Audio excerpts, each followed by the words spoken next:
चाहन्छस् चाहनुहुन्छ ल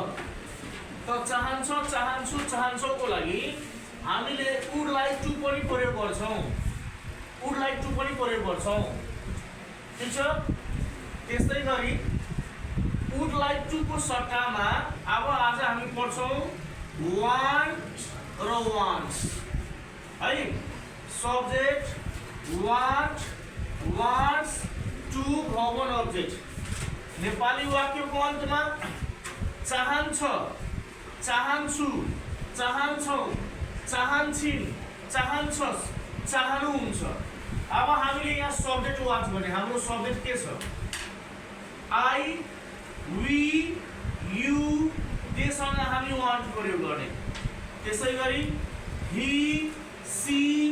इट रामसँग वान्ट्स प्रयोग गर्ने सब्जेक्ट अनुसार we have to use want and wants हैन सब्जेक्ट अनुसार हामीले के गर्ने वान्ट्स वान्ट्स प्रयोग गर्ने हामीले टु प्रयोग गर्ने यहाँ भवन त्यसैले बढी भन्दा बढी भवन याद गर्ने युज आइरहेछ अब्जेक्ट है जस्तै म अंग्रेजी भाषा सिक्न चाहन्छु महिलेको लागि आई हुन्छ आई सँग हामी वान्ट प्रयोग गर्छौं यानी हेर्ने आई वान्ट टु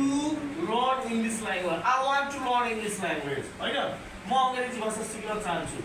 हामीले वान्ट र वान्ट्स को सट्टामा हामीले वुड लाइक टु प्रयोग गर्न सक्छौं हैन आमा मलाई भोक लागेछ आई एम हंग्री म भात खान चाहन्छु I want to eat rice I want to he wants to हामी धेरै युज गर्न सक्छौं यसमा चाहिँ स्ट्रक्चर चाहिँ हामी वुड लाइक टु पनि युज गर्न सक्छौं हैन आई